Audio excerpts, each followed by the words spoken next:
Ara io miantsoro zahay am'izao arety mandrikana izao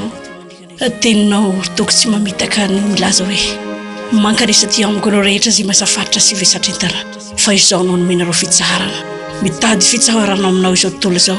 mindrindra ity firenenay Jesosy aseho aminay ny herinao ao ny marary ao amin'ny hopitaly ao ny mbola mitaintaina matoky izahay efa ho ny teninao indro momba nareo mandrakariva ambara-pahatonga ny fahataperan'izao tontolo izao momba anay aseho ny voninahitrao amen. Mitandrematsika alongo koa be fa rety vaovao ty tena grave ary taloha igny mba moramora fa ho avy ty tena loza ka la hiaro teo salama mba mampiasa fiaro vava.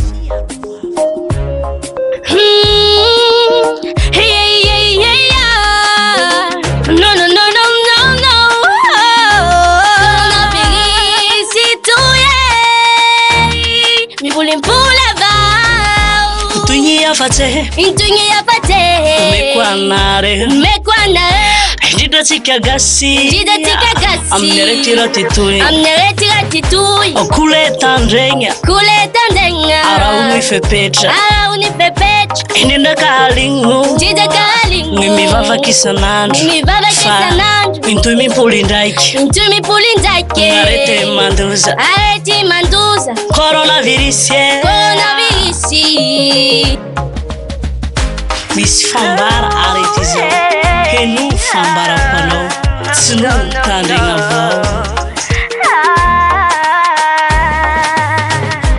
aogny koaky vohogny sery nasempotsy koa namafana sandry Jeremia 33 antsy eo i Jehova dia valiko ianao ary ny ompo safara lehibe sady saro-patarina zay tsy fantatrao fe manara fepetra koa manao vakasibosy irampigno Jesosy metatsy wajao kakosety masona sy mifandrahitagna sy mikaroke vava sy mandrora mitany